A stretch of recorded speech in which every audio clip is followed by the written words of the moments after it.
लोकसभा चुनाव की वोटिंग के बीच सुप्रीम कोर्ट ने 26 अप्रैल को इलेक्ट्रॉनिक वोटिंग मशीन के माध्यम से डाले गए वोट का voter verifiable paper audit trail VVPAT के साथ 100% मिलान कराने का अनुरोध करने वाली सभी याचिका खारिज कर दी है।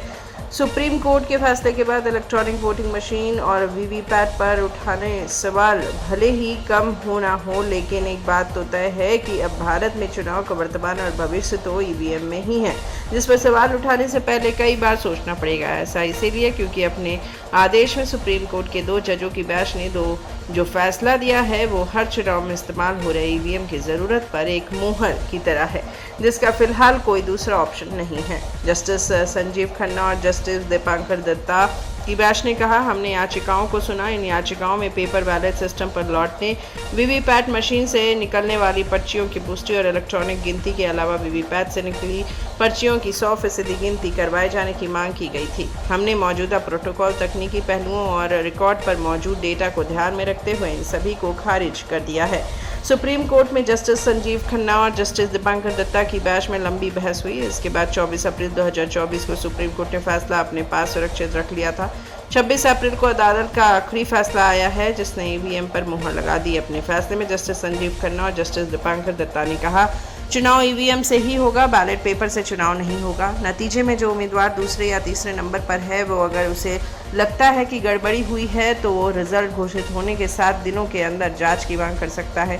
जांच इंजीनियरों की टीम करेगी। इस जांच का खर्च उम्मीदवार को उठाना होगा। कोई भी गड़बड़ी साबित होने की स्थिति में खर्च किया गया पैसा वापस किया जाएगा।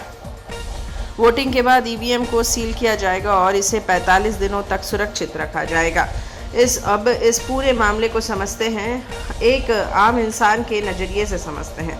इस केस में 3 पक्ष शामिल थे। एसोसिएशन फॉर डेमोक्रेटिक रिफॉर्म यानी याचिकाकर्ता, चुनाव आयोग और सरकार। मामला चुनाव और मतदान से जुड़ा है तो राजनीतिक पार्टियां और आम जनता भी इस केस में एक तरह से शामिल है। हर एक पक्ष की नज़र से समझे और केस का प्रभाव सबसे पहले याचिकाकर्ता, उनकी सभी याचिकाएं खारिज हो गई। एडीआर के वकील प्रशांत भूषण ने कहा कि सुप्रीम कोर्ट ने नई और कई दिशाएं दी, जिसमें कैंडिडेट्स के लिए शिकायत और फिर जांच की बात कही है। इसके बाद सभी याचिकाएं खारिज कर दी जाएगी।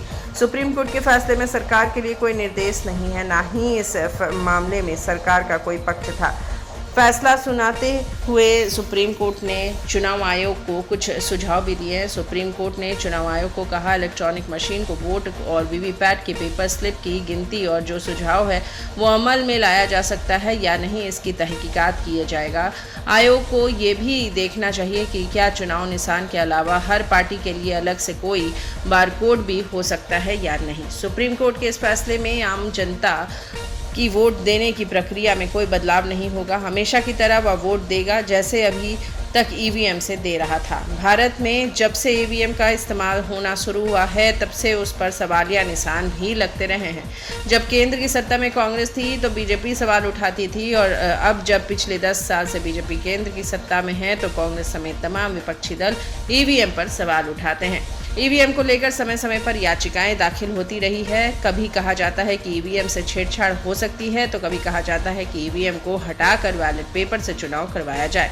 कभी कहा जाता है कि ईवीएम के साथ जो वीवीपैट होता है, यानी कि अपने जो वोट दिया है वो किसी को गया है या उसकी पर्ची का ईवीएम में दर्ज वोटों के साथ मिलान किया जाए।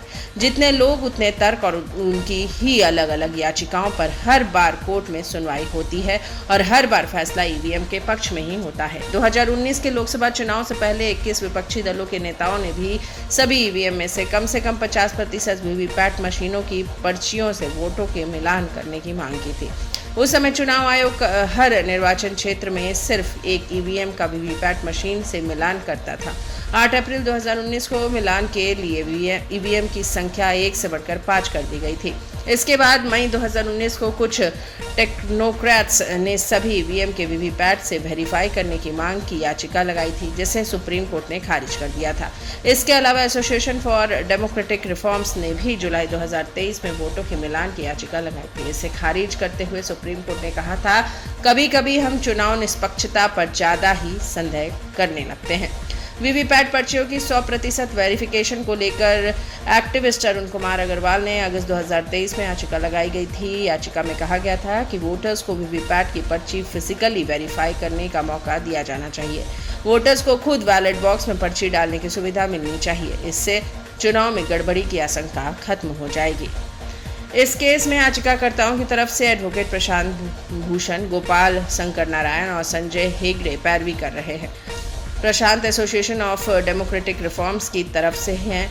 वहीं चुनाव आयोग की ओर से अब तक एडवोकेट मंदिरा सिंह, अफसरों और केंद्र सरकार की ओर सॉलिसिटर जनरल तुषार मेहता मौजूद रहे।